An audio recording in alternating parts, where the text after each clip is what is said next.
আপনার যদি মনে হয় পৃথিবীতে আর মানবতা বেঁচে নেই, তাহলে আজকের ভিডিওটি আপনার জন্য। একজন বাবা যার ধুতি এবং শার্ট ছেঁড়া ছিল, তিনি তার 16 বছরের মেয়েকে নিয়ে শহরের সবচেয়ে লাক্সারিয়াস হোটেলে যান। সেখানে ওয়েটার এসে দুটি শাইনি গ্লাস টেবিলে রাখলেন। এরপর পানি ঢালতে ঢালতে জিজ্ঞাসা করলো, স্যার আপনাদের জন্য কি নিয়ে আসবো? বাবা বললেন, আমি আমার মেয়েকে প্রমিস করেছিলাম যদি সে এই জেলায় প্রথম হয় তবে আমি তাকে শহরের সবচেয়ে বড় হোটেলে নিয়ে গিয়ে খাওয়াবো। আর এখন আমার কাছে শুধু একটি ডোসা কেনার টাকা আছে, তাই আপনি একটি ডোসা নিয়ে আসুন। আমি শুধু আমার মেয়েকে খাওয়াতে চাই।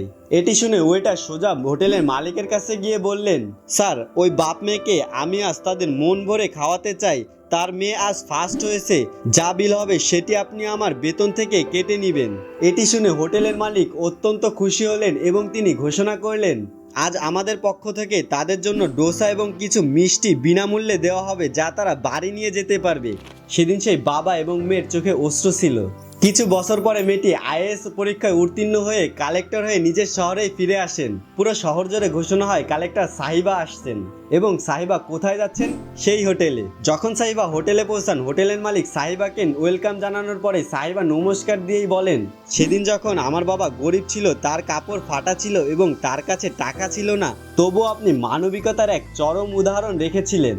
আজ আমি আপনাদের সবাইকে ধন্যবাদ জানাতে চাই এবং আজকের দিনে সমস্ত কাস্টমারের বিল আমি পরিশোধ করব। এছাড়াও কালেক্টর সাহেবা ঘোষণা করেন, আমি সেই ওয়েটারকে সেরা নাগরিকের পুরস্কার দেওয়ার উদ্যোগ নিব।